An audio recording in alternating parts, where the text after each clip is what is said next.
I am the last of the Anpies, and this is the Biscuit program. We are going to be investigating what the top of the underlying biscuit looks like in these three low biscuits from France, land of Jazz and Bayard. Let's investigate. We are using a knife to remove the chocolate from the biscuit on which it has been placed. I've tried with my tongue and grooves to remove it myself, but alas, it broke in the wrong way. So I think, did you see that?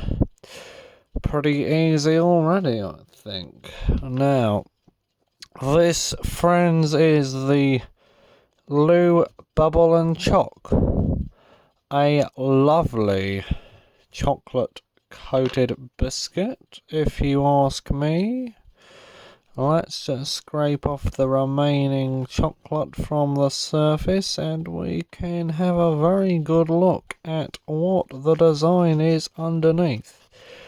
Designed for probably maximum grip for the chocolate upon the biscuit. However, the chocolate came off quite easily, so I don't think it was that good a design. I suppose it's the best they could do. Maybe they could have melted the chocolate a bit more so it went into the grooves a bit more, but maybe then it will lose its form. I don't know, but these were very delicious biscuits. I will be eating them after the video. So this is the design of the Bubble and Choc, and I think you'll find it's not dissimilar to that of the conventional Lou little schoolboy biscuit. So let's have a look at that. In original package. Oh, I've not opened these yet, and now I have.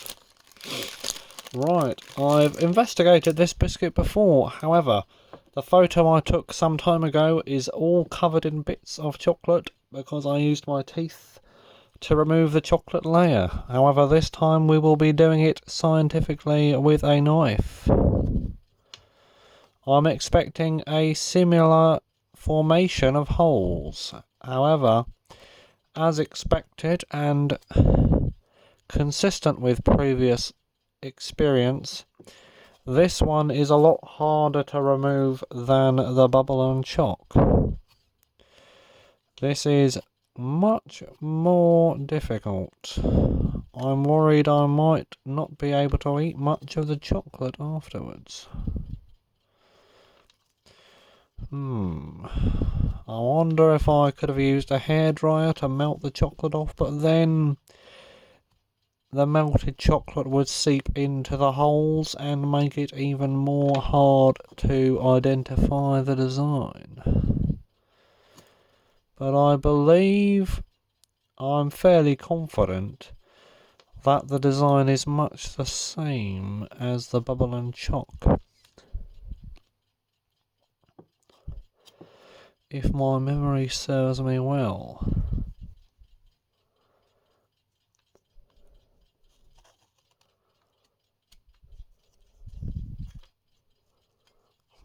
It's similar, slightly different scale, but I reckon there are the central deep troughs in the biscuit.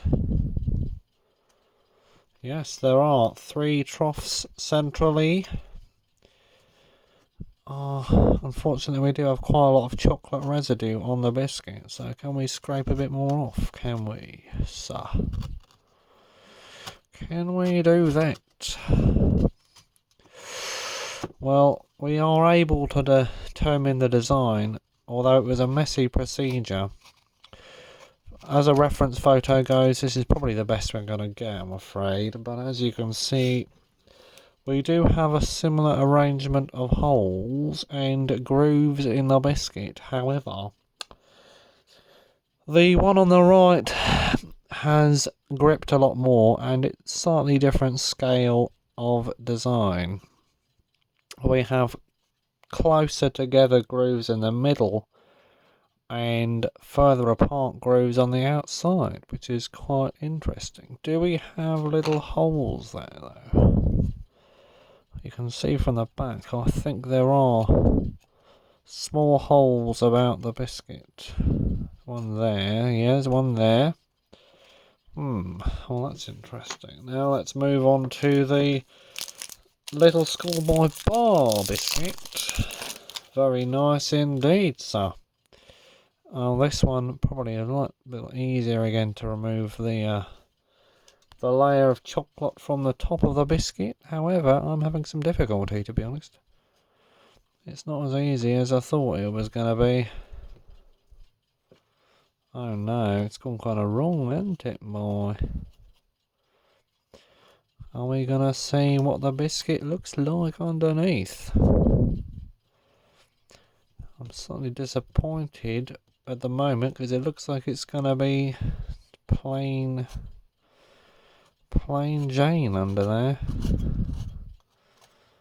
Oh no, we have a little bit of a design going on. Oh yeah, a rounded tip on the formation.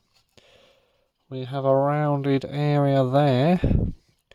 I'm glad I did this, sir. Biscuit's falling apart like crazy. It's a crazy biscuit. Oh. Right, I'm making a mess of this one. And on the other side, I'd expect a mirror of the design. However, I can't seem to see the edges on this one. I presume the intention was to have a mirror design. Maybe it's just not a good example of it. It could be a well-worn mould, going back decades at least. I would not be surprised. And it looks like that's all we're gonna get. We have some holes in the biscuit. They don't look like they go all the way through, but we do have 8 holes there. And I'd imagine the same design is on the other side of the biscuit as this one, like a capital I. But I think the mould might be a bit worn, or maybe we just have a bad example, so I don't know, sir. So thank you for watching my investigation video into what the design of the underlying biscuits is in these 3 Lou biscuits. The little schoolboy classic Lou biscuit, the little schoolboy bar biscuit, and the bubble and choc, my favourite of the 3.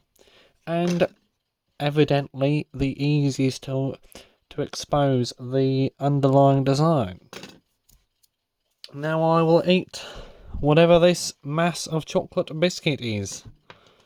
So thank you for watching. Can I restore the Lou bubble and choc to its original shape? Not bad, sir, not bad.